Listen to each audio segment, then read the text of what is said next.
Participants, all the audience for this important lecture series of ICR for a very important cause, for a very noble cause, and that is to celebrate the glorious 75 years from India's independence, Azadi ka Amrit Mahotsav.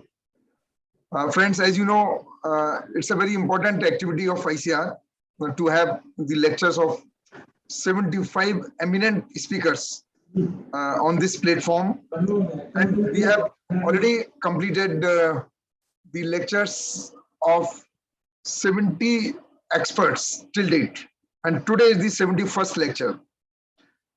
Today's speaker, I can say, a very eminent, very well-known personality in the field of veterinary science, Vigyan Ratna, Dr. Motilal Madan ji.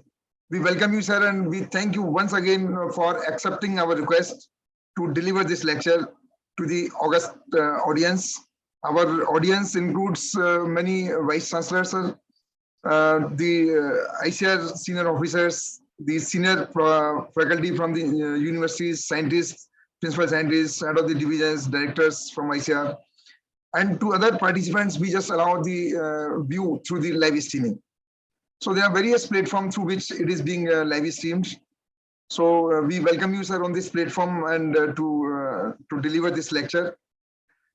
Friends, I'll just introduce briefly. There is a lot of contribution of Dr. Madan, but I can only say a few words because if you just see, and his contributions are well known.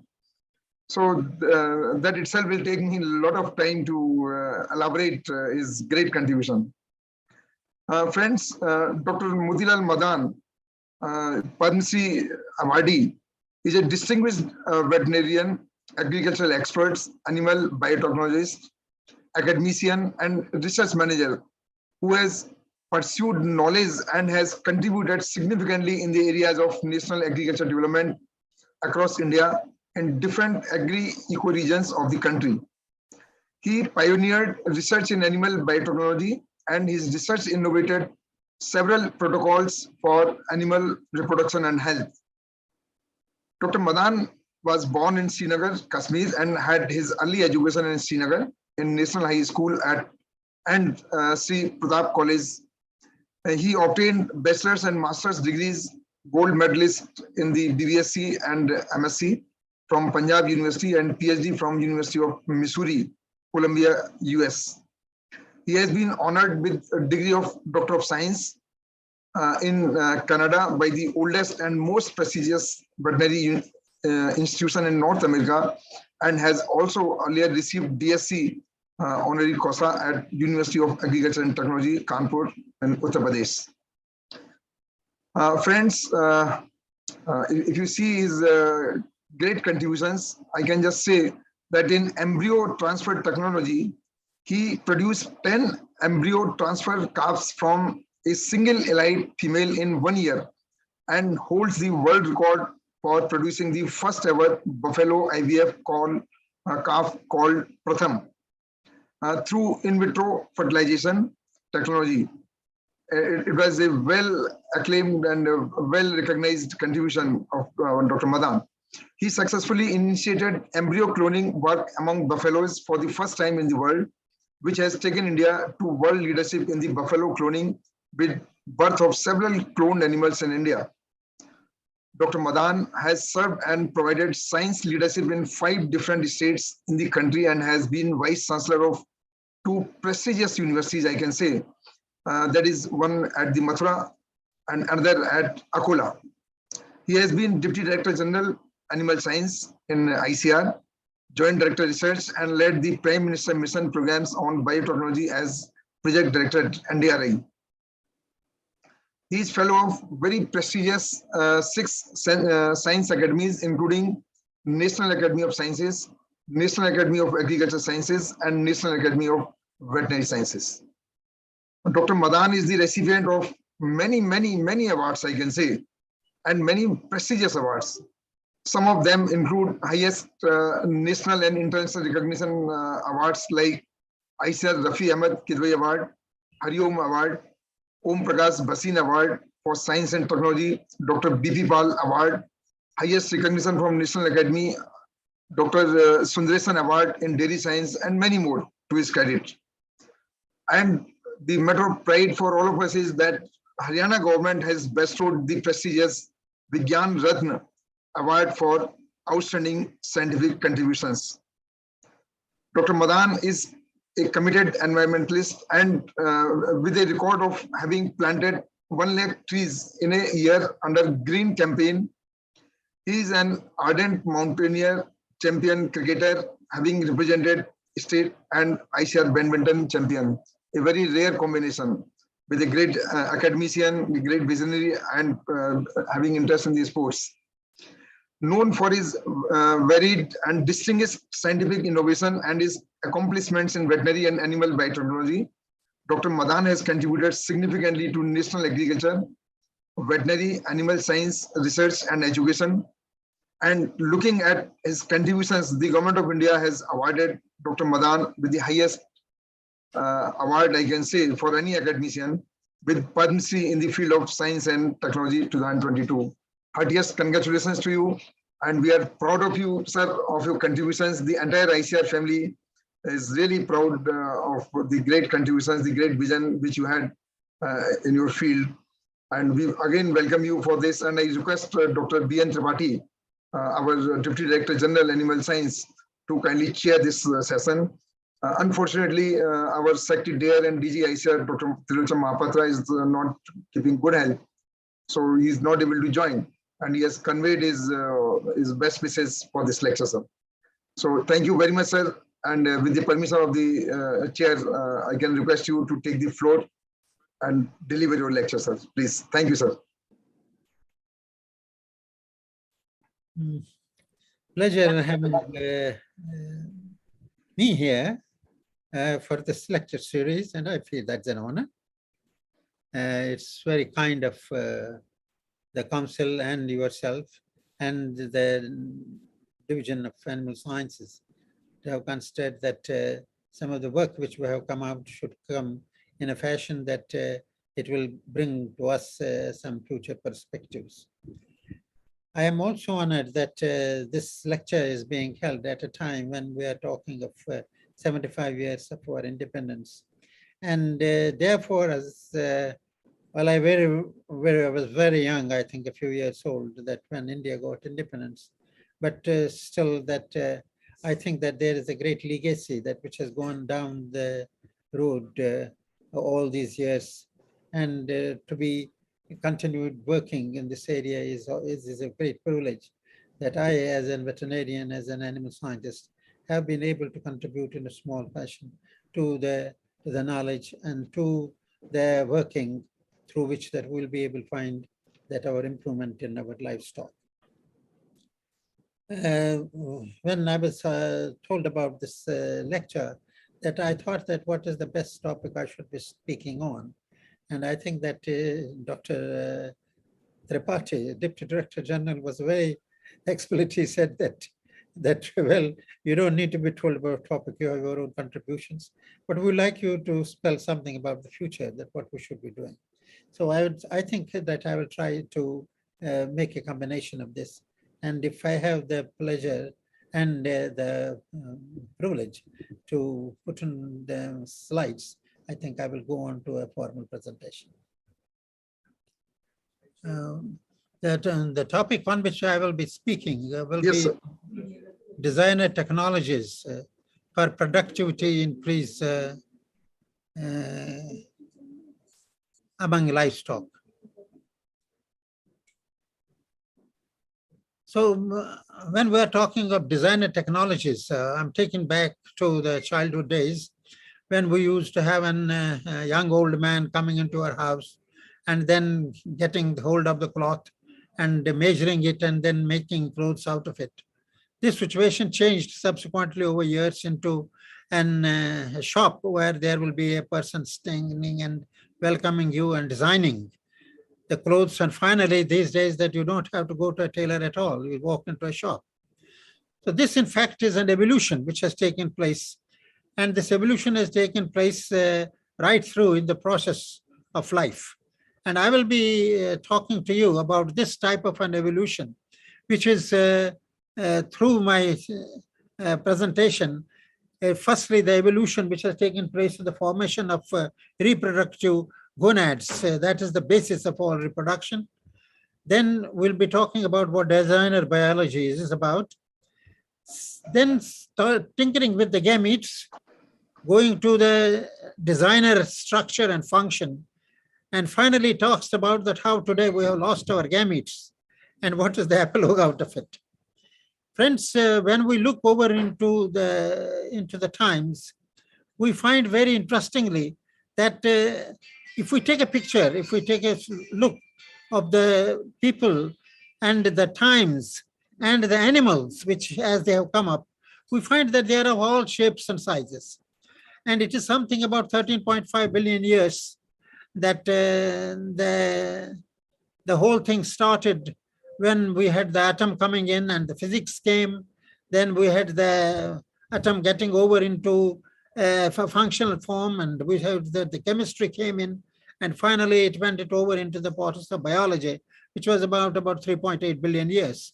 Since that process, the things have processed over, and we have come to a stage where we have got this single cell which has formed, and this single cell has got subsequently evolved over to the animal structures, and finally an animal appeared that who was no different than other animals at that time, and it was called the sapiens. And in this process, that something very important happened. That means that the cell division which was taking place, the cell division had now two portions of it. One was the cell division, which is a simple division, and the other was the division which we call as the meiosis. And therefore, out of this meiosis division, a gamete was formed, which we call as the egg and the sperm, the two sex cells. So in the modern times, whenever we talk of reproduction, we say that our importance is for production, but no production can take place without reproduction. So as a matter of fact, that we can see this when we are talking of improvement today. So we are talking of reproduction, and we will be considering in terms of the genotypes, the phenotypes, the feed and the fodder efficiency of utilization. And the picture of animal improvement will not be complete unless we talk about the health, welfare, and the environment. Now, considering this, the animal improvement in this country, there are two things which become very critical. One is that we have to understand that the importance of livestock. I don't need to go over into the details of that importance of livestock, but I need to be probing into the fact that we have got a large number of our domestic livestock over in this country, and that out of them, that we have got a few of them which are having a definite character, which we give them a breed, and the rest are what we call as nondescript. And when we consider the amount of usefulness, that is amount of milk which comes out of them, we understand that it is about 78% of these animals, that which constitute about 45% of our total livestock, are the ones which are not able to produce it in terms of the good quality of milk. We get about 600 to 700 grams of them in a lactation, and the total productivity is like that. But considering all that, considering that we have got a human population of 132 million, 1,320 million, and then an animal population of 536 million, and over that a poultry population of 1,817. We consider this as a great population which is on this land mass. So taking that into consideration, that we have to see that what has been previously the method by which the animal improvement has been taking place. The animal improvement has been through the manipulation of the whole genome. We had an animal that will be see this animal has got certain genetic properties on the basis of which we'll try to take these properties, genomic properties, and extend over into the another animal, and through what we'll be calling through a process of whole genome breeding. This whole genome breeding had for us, in terms of the improvement, a very slow process. It was slow process because to see the slide. Yes, sir. Yes, sir. Yes, sir. Now, I was talking to you that the two critical things which came up over in the evolutionary processes is that the formation of gametes, and then this gamete by a process of meiosis separated out in the, we have then a male gamete and a female gamete. However, these differentiations become very important because we are talking in terms of having the production improvement, which will come over either through this genotype, phenotype improvements, through increasing feed and feed efficiency, or also considering the other ancillary things which come in animal improvement, that is the health, welfare, and environment. In all these fields today, the genomics and today the gene itself is playing a critical role.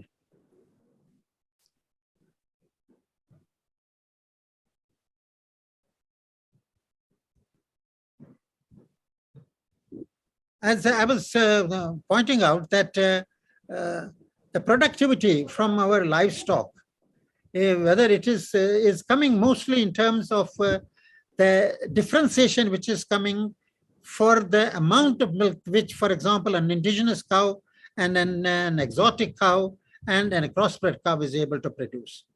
I think this becomes very important then when we are talking of the animal improvements and when we are talking of improving our productivity, we have to look over into the system that where we are able to get the maximum out in terms of the productivity. We consider our buffaloes, which produce about 45% of our milk. The rest is produced from the cattle, but out of them, it is the 23% of them, which you can see, that which comes from the exotic. And about 78% of the cattle do not contribute to more than 11%. So whenever we are talking of animal improvement, we have to keep into consideration this aspect, that what are the ways by which we can reach these animals and talk of improvement among the animals. Because of the fact that we have got a demand-driven economy, there is a global contribution from livestock reaching to almost 46%. And there is, which exceeds the total, significantly in terms of our total imports. So considering this, there is a transformation which is taking place in the agricultural system. Now, number one is that we're having much more grains available to us, which is a very good thing. At the same time, we're having milk available to us, which is now about 437 grams. But even when we consider these two things, that the food grains is available, milk protein is available, meat is available, but still we find that we're having acute shortage of nutrients. We're having malnutrition, we're having an acute impoverishment, and at the same time that livestock, therefore, in any case, should have to play the role by which that we will be able to take the nutrition, and nutrition is here in terms of the proteins, we should reach the people, which will reach the class which is not getting at present. That in spite of the granaries being full, that we have got, in spite of the large quantity of milk being produced, that we have got mothers who are anemic, we have got the children that who die at a very early age, and we have got children who do not achieve their weight at the right moment of time. There is, I was getting into the schools lately, and I find that often that the height of the child and the age of the child do not match each other simply because that there is acute malnutrition. So taking into these considerations that we are talking of improving the productivity, and I was saying to it that in classical genetics, we talked about the integration of genes through a breeding of populations. And we had the advantages and certain disadvantages out of it. But we used to try to create homozygosity and from an heterozygous nature, so that we have got two genes coalescing together and making its expression feel better. For this, that there are several considerations which came. We had to take into consideration the birth weight, the reproductive cycling, the age of maturity, what is the stage of it's the age at which the animal becomes pregnant, and then what is the mammary situation, the lactation yield, and let the lifetime yield. So this used to give a data about what the animal is like. And on that basis that we'll try to use the superiority, the genetic superiority of these animals for further use. But to do that we used to take many years to find a good animal who is capable, for example, a bull, who is capable of transmitting his ability and has got a distinct higher mode of abilities. That used to take almost about 7 to 8 years. Now that's quite a time. And that's how that our progress has been very low. And at the same time, that we did not have the type of information system by which we will be able to go on to find out that where this animal had its presence felt in terms of its productivity. Now, since then, that we are now having the different natural selection of which we were talking, that the dominant factors were the environment, the fittest survival of the fittest, but there was no technology dependence. Then came that we call up the artificial selection, in which the human came in between. We started talking of a phenotype drive and then artificial selection of animals. But today, what we are talking breeding by design. In it, that we are talking of the human coming in, the technology being in there, and we are talking of the genomic additions. We are talking of the animal genome being considered for this purpose. The first headway into this animal genomic intervention came through the process of embryo transfer technology. And we had the female to be superovulated and then inseminated. And from that, instead of one egg producing at a time, that we had several eggs. And this animal was then synchronized with a female who was at the same stage of estrus, and into whom these eggs were transferred. And finally, they come out that an embryo which was there in the female reproductive tract at about 6th to 7th day of its conception was taken out and put up over into the recipient cow. And so we had this process of embryo transfer technology. I want to say this embryo transfer technology, when we started at this was in its infancy, not only here in India, but elsewhere also, as far as large animals were concerned. We especially were dealing with buffaloes here in this country. So our concern was that how to have multiple ovulations and how to use this superior animal so that we can have a faster young one being produced, so that we can have a good improvement in productivity.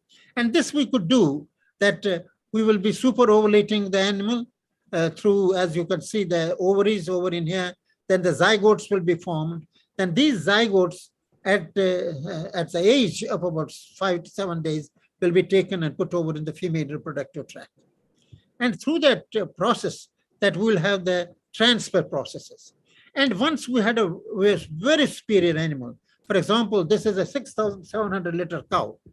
This was one of the best animals we had here at the institute, that we got 10 calves from her in a year's time, which probably would not have been even for a lifetime to give us 10 calves. The bulls, the males from that, and the females were the one from which we had an excellent yield. And this was subsequently proved through our records, which we have.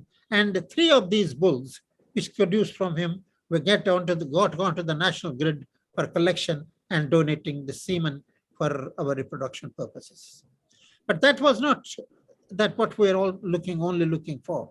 The process of increasing the productivity was also in terms of using the material, using the genetics of this in a more faster fashion. And for that, for instance, as here you see that we had, this is from our collaborators during those places, but maybe we on Saiwal. And there were 27 bulls produced in the country through this our program at that time, which were the elite bulls and went to different places.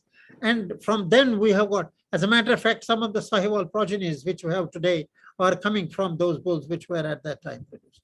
Unfortunately, these technologies, which did not take up in the manner it should have taken off, and did not go over into our field in the manner it did. And it took almost about 15 years, or 15 to 20 years for this technology to be absorbed. And today, as I was saying it then, that you just cannot have improvement unless you use this type of a modern technology. And today, it is good that the government of India has also taken up this technology. And we have got centers all over the country now, and over 280 crores have been allotted to this, to bring about this technology so that we can have the best of the animals born, the benefits of which can go to the field, to the farmers. We had the advancement of the genetic advancement in technology is that what we have this, we had this embryo over in here, right in here, that using electromanipulation through this, an electromanipulator, that we could split this into two. And you can have these two calves born and then two bulls produced from them. And this is what we call as the splitting identical twins which were produced. And incidentally, also these two Sahiwal bulls were of excellent genetic merit to be used for production purposes. The concepts came then of assisted reproduction, where we have got the genome being involved. Not only is the embryo as a whole, but part of the embryo, that is the genetics. So we had the biotechnological interventions where we had the whole genome, the gene sequencing, we had then this gene tweaking, and now still further that we have got a single unit gene being worked on. So in this process, that there are a number of technologies which have come off in this animal phenomena. We have developed methods to measure existing and new phenotypes. That's what we call the state of art as it is today. We have the proteome analysis. We have beta-melome analysis. We have functional genomic assays. Now, on these bases that we use gene and environment and adapting animals to, for example, the heat tolerance and producing animals which have got adaptability to the disease parameters. So herein that we have got the genome, we have got the molecular biology, we have got the bioinformatics, and we have got the functional genomics, all the three together in order that this type of advantages would be harvested. So to begin with, we had to make this young one being produced and the capability of playing with this genome. And this could be done only when we have got capabilities of producing a young one on a laboratory bench. And that's what we did at that time as an improvement of our program, is that we did this in vitro fertilization, which was done in vitro fertilization. The sperm and the eggs were on the label on the table. And with this type of an innovation, we produced these type of embryos, and then subsequently were able to produce the world's first buffalo calf from this IVF technology. That means that we are now not using the female reproductive tract, but we are taking this genetics in the form of the zygote and producing this zygote on the laboratory bench. As a matter of fact, this was at that time a big step for us here, rather for the reproductive field all over the world, that when we did over onto this. But the actual fact that which the results of it came on subsequently, when we had the excellent fashion in which that we could now reach inside the egg and inside the gene structures. So that's what that we led further over into the genomics. This is incidentally the first IVF calf born in the country, in the world. And this matured over into a good bull and proved himself to be good in all faculties, including the quality of the semen it has produced. Now, another part of this technology which came in and was very handy was that we could take these embryos and then store them. and storing them into at a temperature of 196 degrees. And we have embryos stored now for maybe about 15 years, 16 years, 20 years, and they can be taken out as and when we need them and use them. This was another advantage towards the animal improvement program, so that we could have the best animal, collect as much of the gametes from him or her, and then put them over in store and produce the young ones from them. And this is what is being done at present. And this is where this activity has not only been in our laboratory, but has even traveled out of the laboratory. And that is the technologies which we call in terms of the cloning. So we can take one cell out of these, and then from one cell, we can produce a young one equivalent to that. In the process of cloning, now what we are talking of, we are taking these embryonic cells and reprogramming them. And through reprogramming an embryonic cell, we can make each cell an embryo in itself. Not only these embryonic cells, but we can also we take the epithelial cells, and that means the cell from the skin, reprogram that skin. And since we have got this technology of laboratory maturation, laboratory growth, and finding out that how these embryonic developments will take place, and then we can place it in the female reproductive tract, that will lead over into the situation where we would have the young ones being produced out of these cloning processes. Either through different methods for that, either through we are talking these epithelial cells and we are culturing them. Through that culturing process, we are then changing this factory, this epithelial cell. We are changing the pattern of which the division will take place, the growth will take place, the metabolism will take place. And instead of this developing over as a simple cell, that it takes up pluripotency. That means it is like a cell as it was the first cell when the development is taking place. That means when a gamete is there, when the oocyte is there, or when the sperm and oocyte meet together. So when that cell is produced, that's how we, by this process of cloning, that using an epithelial cell instead of the gametic cell.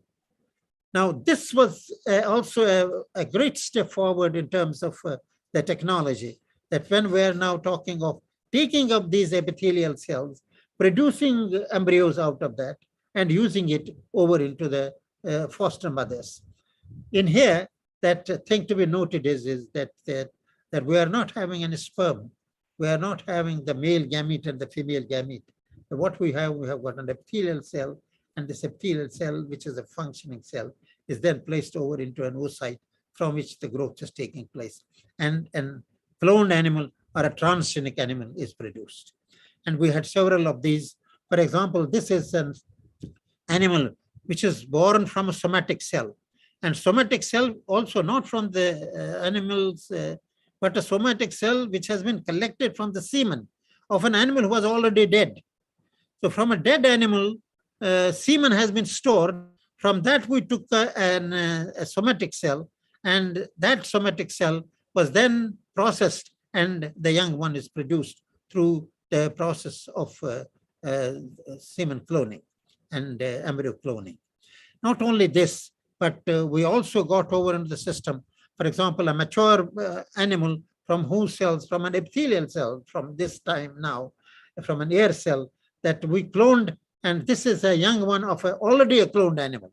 And from him that we got as many as 9 cloned cows. Now, these cloned cows are supposed to be genetically similar to, and there is a huge study which has been published by us, by my colleagues from ICAR, that where they have put off the abilities of these, the genetic abilities in terms of their pedigree, what they have been like. And now from the cloned bulls, which we have also seen that they are donating semen and they have got the genetic abilities.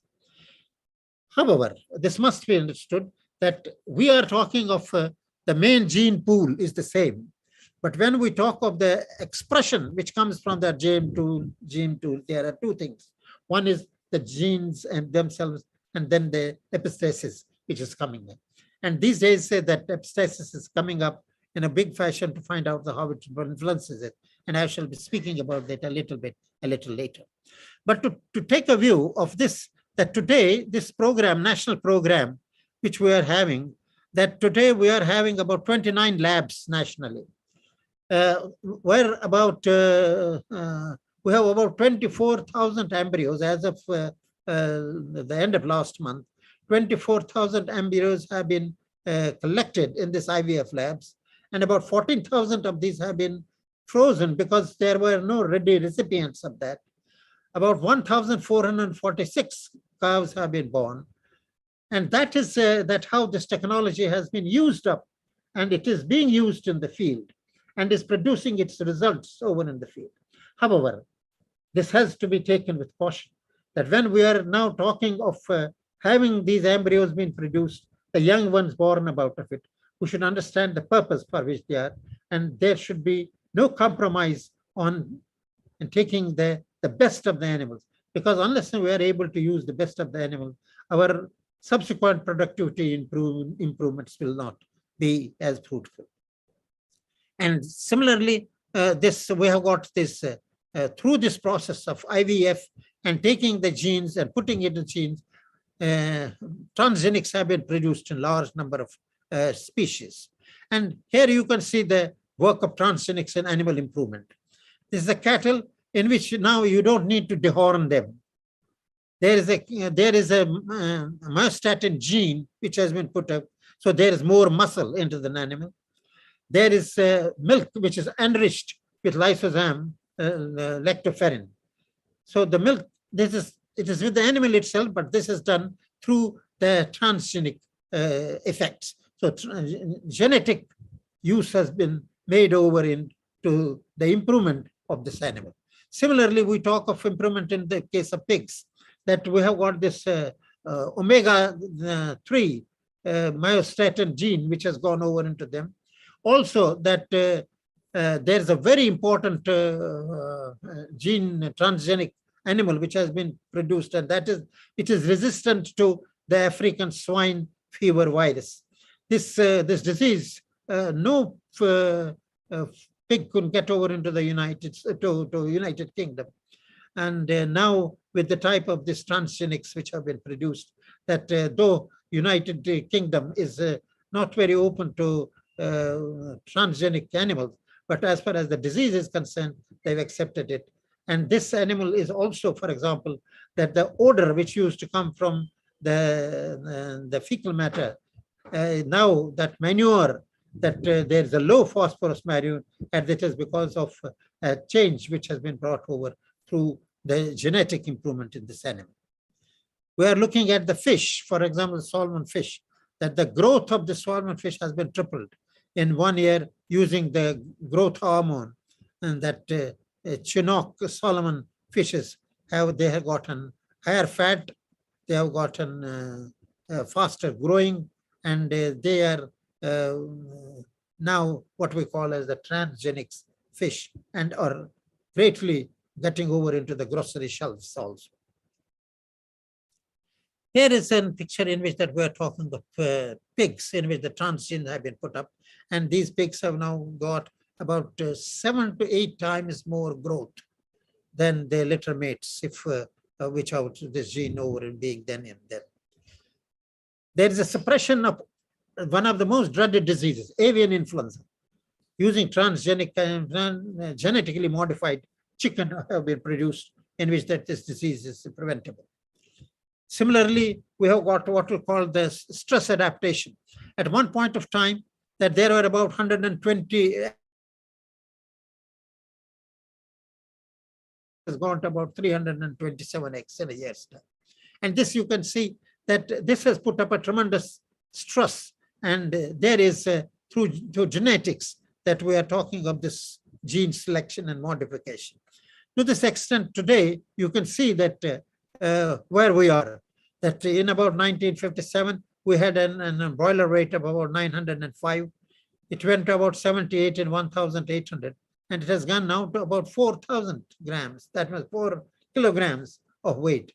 And you can see using these transgenics, that it is very difficult from them even to stand. So the questions of animal welfare come in here, using these considerations. So considering these things, so there was a thought that what should we be doing about this thing? So it was that we should do that in the dairy industry to a single step, which what we call as the genomic selections.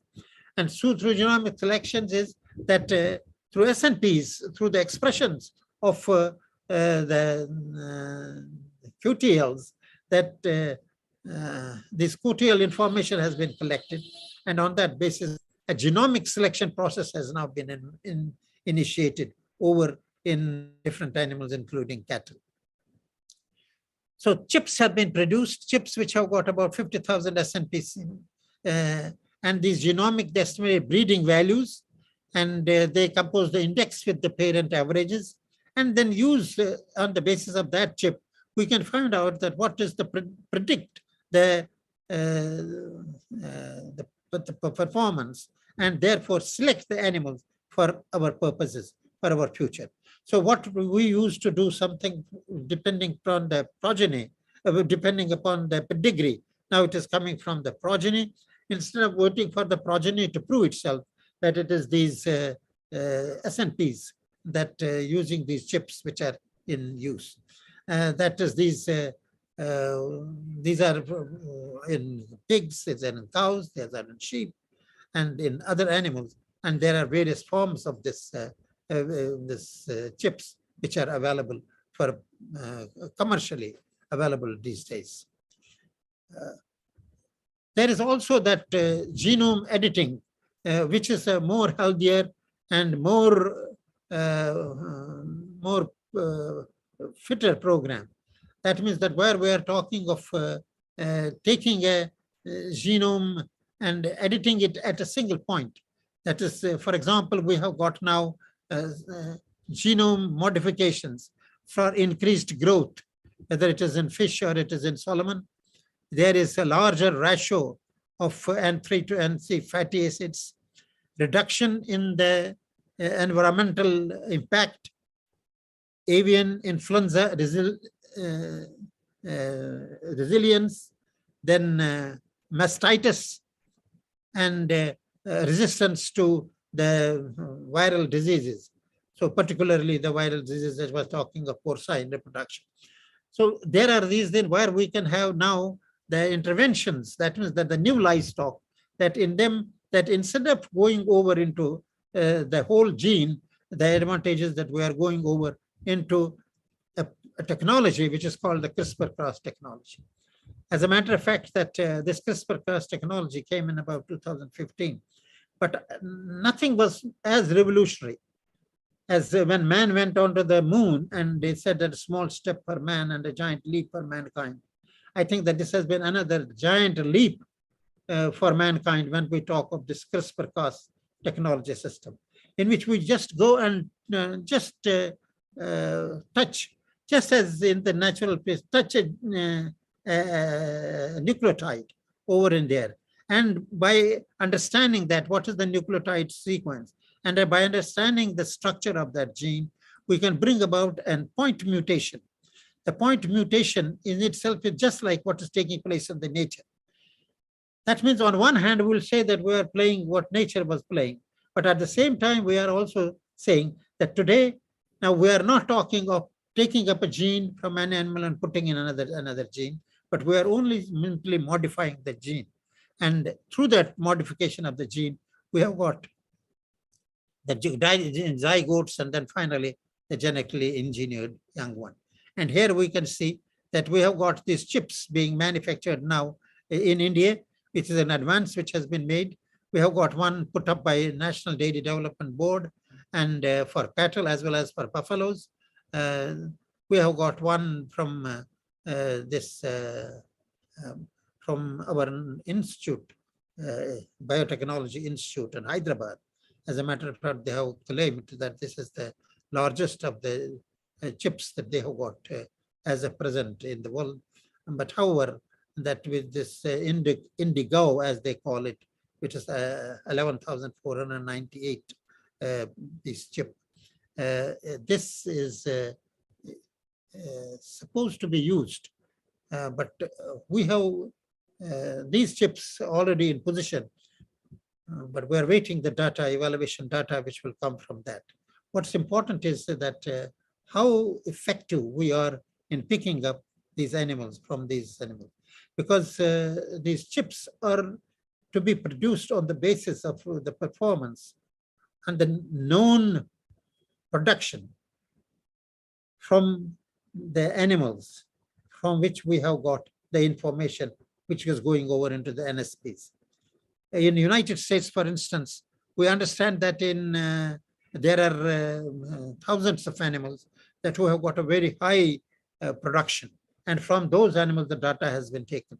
So in here that we have got animal low producing animals, so it has to be seen that how validity of these chips which have been produced by us can be made. But I'm sure that in days to come that more and more advance will take place over in these areas. We have got this National Bureau of Animal Genetic Resources at NDRI, at Karnal, has also put up the chips for which they are also having a patent obtained, and they are going to be utilized that patent in the months to come in proper evaluation. We are going further over into this area of we are seeing that another system by which that the world over we are thinking of increasing productivity is not from animals itself, but in having the more of animal products being made. And there are two advances which have come up. One is the advances in milk, and another is in the advances in cultured meat. Both of these are plant-derived protein sources which are available for human consumption. A cultured meat has several advantages, and similarly that we have got people who have come out with this milk, for example, the perfect day milk, and this has come out for several reasons. One is that over the last years, having a large farm is not very economic. In 1970, there were 650,000 dairy farms, for example, in the United States of Holstein Friesians. In 2017, they got reduced to about 40,000 because these farms are not very viable.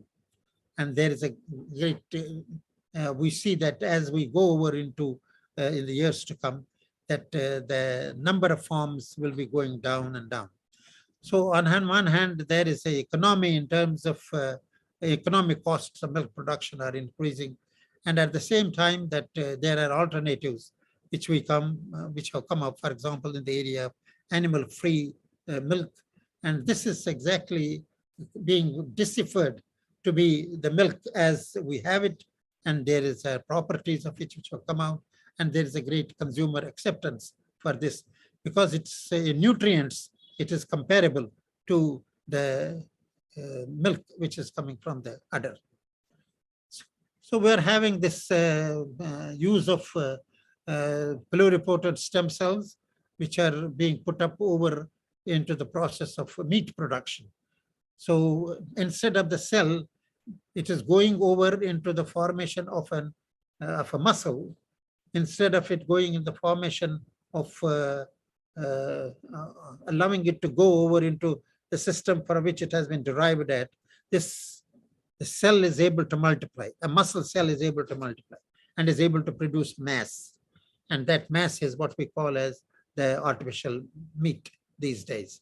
And this is a edible meat product and without involving animals. There are various procedures which are available for doing that process. We are also got, for example, for this, we have got the chicken meat, we have got the duck meat, we have got the beef meat, and we have got the pork meat. The pork meat that we are talking of cells, which are from the pigs, we are talking cells. So this is companies which are selling it, born out of genetics, cultured meat, for example, technologies, chicken meat, the companies, Memphis Meats, Peace Meats, then Future Meat Technologies. So there are companies who have come up for producing this meat and selling it over into the market. So this designer meat has got in the production system, production method. It is through animal farming previously. Now this is cell cultivation. So this production costs, of course, so far very high, but if the production takes up, it will become low. We are also talking of yields. The production yields were previously low, but now they are becoming high. We are talking of characteristics, which are simple characteristics, and the sustainability is also high. Another area which is coming up is what we call as organoids. The organoids means that different organs, cells from different organs, what we say that modeling and development of biology for diseases and all said. Compared to when we talked of in vitro culture models, now we are talking of organic representative approach, where we effectively reflect the structure and function of the original organ. And these organoids are what is referred as the regenerative medicine. For example, we are talking of a regeneration of liver, regeneration of muscle, regeneration of eye. So this is what we call as organoids, organoid structure forming. And these organoid structures formings have also been now being attempted towards, for example, the udder, that we will get an udder cell being formed, so that we will have an udder, functioning an udder, not within the animal, but functioning udder outside the animal for synthetic activity to take place. And here we have gotten functioning udder within the animal, and this is a biovat. This is a mammary gland which produces complex bioactive proteins that can most effectively be harvested and purified. And there is a long list of such proteins, which are of importance from health point of view for cattle, chicken, and fish, and almost all other animals. Then we also need to understand that we have been so far talking about only about the female, but there is what we talk of the bull. We used to donate the semen. As a matter of fact, semen is in real crisis now. Crisis because we need very high potential semen, and we just don't need semen because as far as reproduction is concerned, that the male gamete has been taken off from its role of having the young one being produced from it. At present, we know that males have, number of them have already reduced in the country. Valuation is through genetic potential only.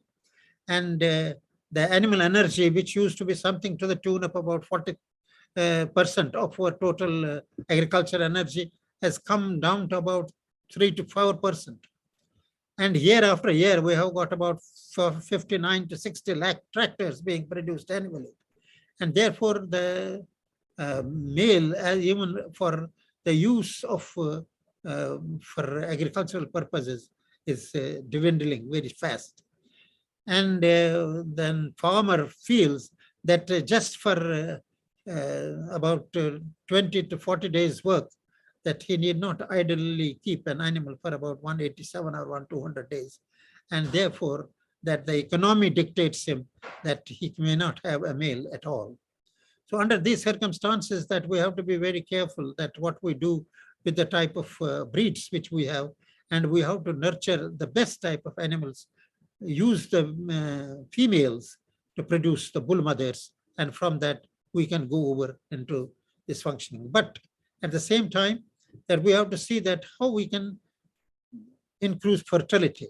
This is the most important area where the male is connected, because so far all fertilities have been projected to the female. But it is here now that we are now thinking of using fertility as an index in which that we are also going to the males. Because we have seen from the data, I was analyzing data, one of the All India coordinated projects, we found that the bulls within fertility about 14% was also being used. Now, if the bull is a 14% fertility, we know that what can be the fertility of the herd. So therefore, that there is to be a sincere and concerned drive to find out the mechanisms by which we can increase the fertility, and we can have an estimate of the correct fertility from the males. And it is in here that we are talking of fertility sensors and marker chips. We talk of proteamine, DNA methylation, histone modification, which is taking place. And the last but not the least, the sperm sexing, which is also being started at 3 places in this country. But when we are talking of this sperm sexing, we have also been taking into consideration sex what? It's not sex we need to take the sperm, but sex, the genetics. So the important is not the sex. The important is that what genetics will be able to transfer into the females. To this extent that now the catalogs are now in preparation, and you can just dial a trait, say that in CRISPR-Cas method, that you can dial up and say that I need a trait for a young one, and that is what has revolutionized the gene editing, the new methods, that is the CRISPR craze. Also that we have got now the morphokinetic analysis being done. Today we have got possibilities of mapping every embryo, not embryos as a group, but every single embryo, and taking about its through the process of algorithm, collect a large amount of data, and from that basis subsequently we'll have an artificial intelligence by which we can just take with a few parameters, we can find out the quality of an embryo, that how is it going. And this is getting more and more important because embryo in vitro fertilization took off from the animals, but it has proved more beneficial for human populations. Therefore, that every fertilization has now great value, and therefore they want to find out the quality of the embryo in which the semen has been used up and in which the zygote has got to develop. So to know about that, what will be the future of that zygote, that the individual embryo studies are being made. There is also designer technologies, which we talk of nano-sized multi-purpose semen sensors developed, which give us information, and then sensors about from the females, which give us information about the estrus. There are other farming technologies, automatic estrus detection technologies, for example, which have been used in grazing systems and precision livestock. Farming also needs understanding about, better understanding about the animal behavior. I will be concluding this by saying that managing reproduction and health today, that we have got the genetic control. And at one point of time, we used to go from the genome and understand the animal, that is the phenotype. But the time has come when we have now the phenotype, and we want to take this phenotype over into the genotype. Of course, that there are people who will be using this genotypic information in recreating a Jurassic Park and an animal with the horns and all that. But to us, that we have to look over not to the scary part of this selection, but we have to see that how best the animal product manipulation and their physiological function for health, for resilience, and for better living, and for better productivity, we can have these animals. And I can say that for this, my message, take-home message will be that we should have a national dedicated team assigned to specific designated technologies in a mission mode with targeted output. That unless we put up a group of people together today, that by the time the other world goes ahead, that we'll be left far behind. So I am telling it, for example, CRISPR-Cas technology. For example, in genome tweeting, we should have 2 or 3 dedicated teams in this country. And then we should have redrafting of our demand scenario. Because I have seen 2 publications recently in which they feel that by 2030, we will have surplus amount of 78 million tons of surplus amount of food and surplus amount of our milk and meat. But I was rather not able to appreciate that they're talking of surplus when we have got hunger and poverty in this country. That we have to take measures by which we'll be able to reach these people. And if we take into consideration the needs, the demand scenario, that we will have to relook at about the protein and energy requirements for livestock development. And to achieve envisaged targets and national initiative, I request a national initiative for national and international participation in reproductive biotechnologies should make it. So I make it the name of Dare Tart, in which we say that through the designer animal technologies for reproductive technologies. There should be a unique task force of scientists, veterinary clinicians, technicians involved in the management of fertility and assessment for reproductive technologies throughout the country. And it is never too late to get started. And I hope that we'll have some thought on this issue. And it is with those words that I thank you for listening. I'm extremely sorry. I should say that there are no words, the word sorry will not be compensating the time which you people took in being patient. But I hope we got it finally, because there was a point in the computer itself that it did not log on to the type of programs it was supposed to. Before I finally say thank you to all, I would like to convey my personal, I should say, greetings and good wishes to the DGDs, to Dr. Agarwal and to Dr. Tripathi, to having stayed with me, borne me up for all this time. Thank you. Thank you, sir. I request Dr. Tripathi to please give the concluding remarks. I think, sir, can we have some question? I think questions, because already we are late, so maybe. So I think we will not be taking questions. Okay. So thank you, sir, for giving a very exhaustive lecture, and of course, Dr. Agarwal has already given a brief biodata that we have been really regarded as the father of reproductive biotechnology in the country. And your technology that you did during 1990s is now being adopted by the government. And had it been adopted maybe around 10, 15 years back, perhaps our scenario of livestock production could have been else. And that is what countries should learn it, that how quickly we adopt our technology be developed by scientists. And that is the beauty that how we pick up and go with the parallel around the world. So today's lecture was really exhaustive, and he started with Dr. Madan has started with some basic livestock data, human data, and human evolution. And in spite of having we have a highest livestock production, in terms of milk, meat, eggs, etc., still, our children are suffering from malnutrition, protein deficiency, and so many stunting, etc.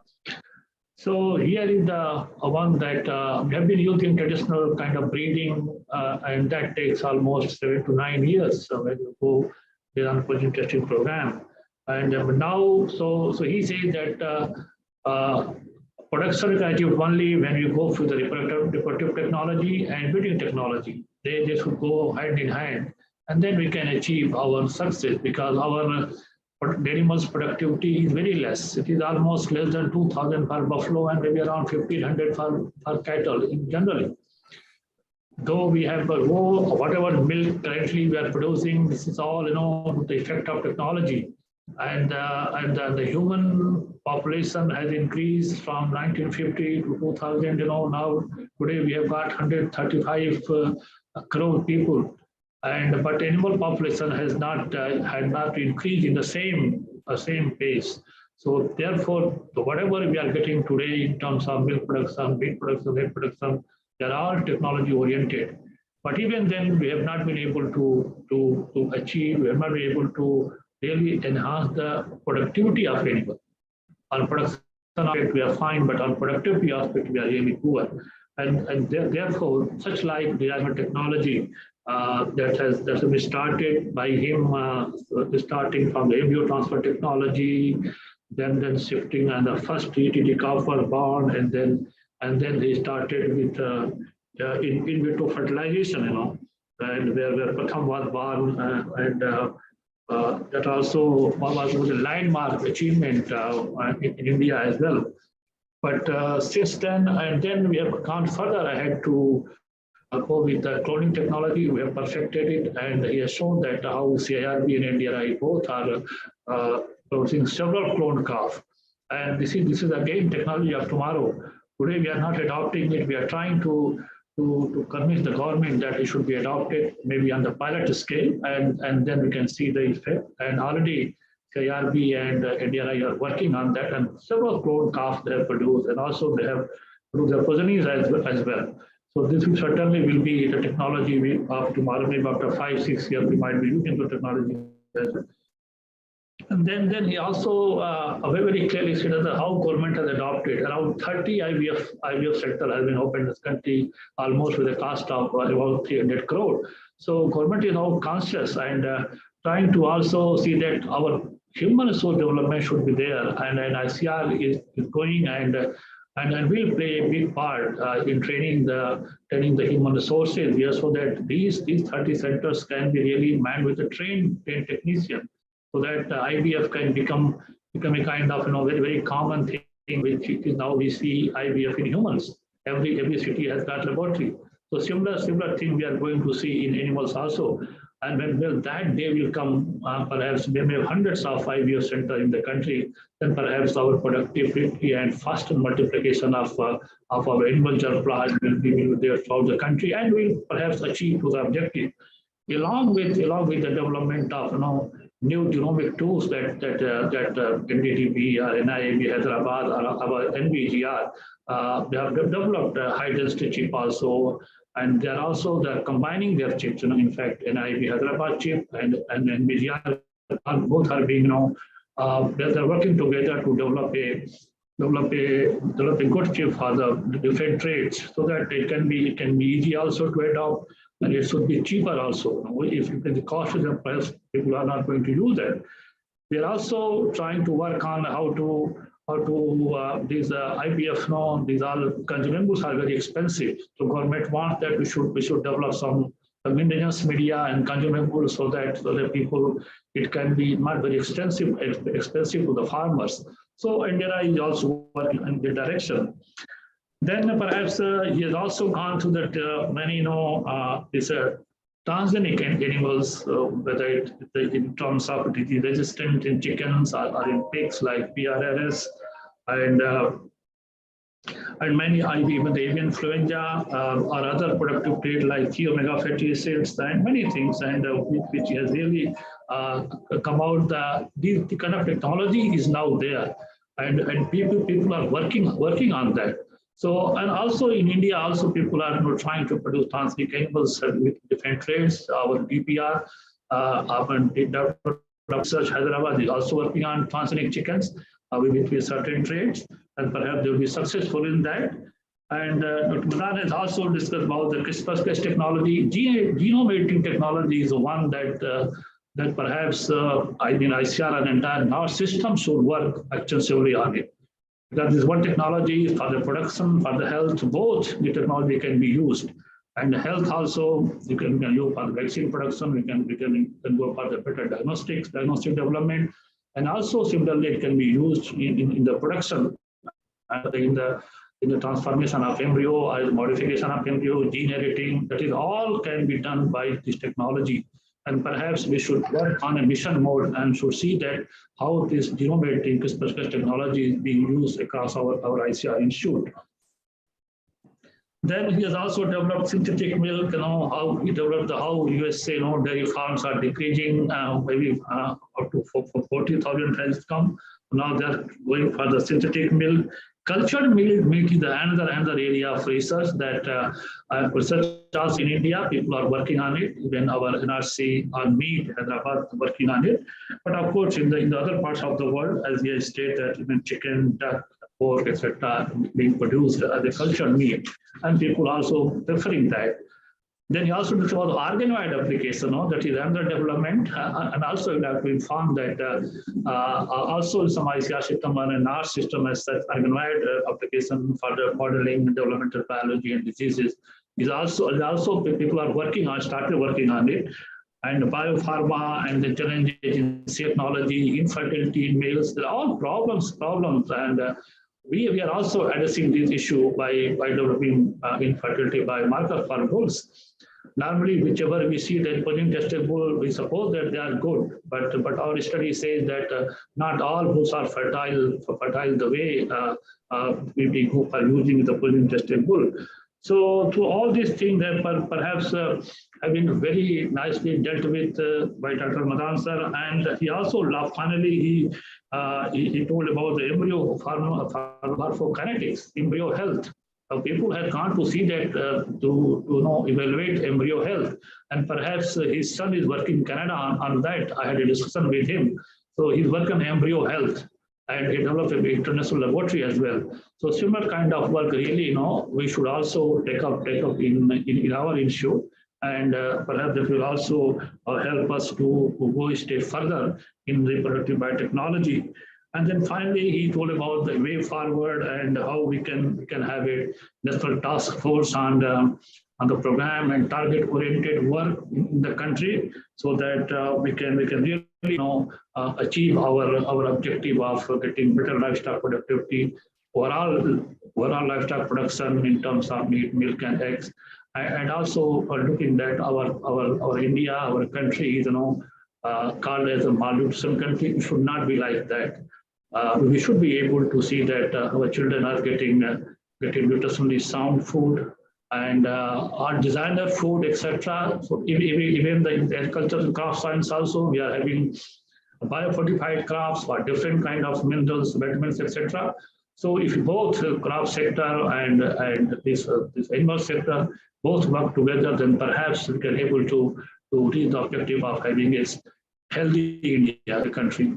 So with this, I thank you very much, Dr. Madan. Though we took a lot of time, but I knew that people is still sticking to their all their computers, and more than 150 people is still there, perhaps on physically also, and more than 230 people joined this webinar because of your reputation. You had been a great scientist, researcher, academician, administrator that we have seen.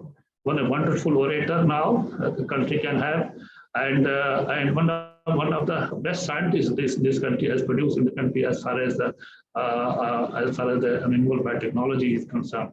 So with this, I thank Dr. Grawar also, and all people, those all vice chancellor also, those who have joined this webinar and can benefit from the wisdom of Dr. Madan. Please, thank you very much. Thank you very much, Dr. Tripathi ji. And thanks once again to Dr. Madan for this excellent talk. And I thank all the audience. I see Dr.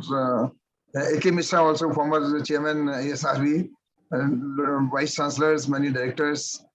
So thank you very much, sir, for this excellent presentation. And I'm sure our all audience would have been greatly benefited with your great insights, great vision, which is widely acclaimed. Thank you, sir. Namaskar. Thank you. Namaskar, sir. Thank you.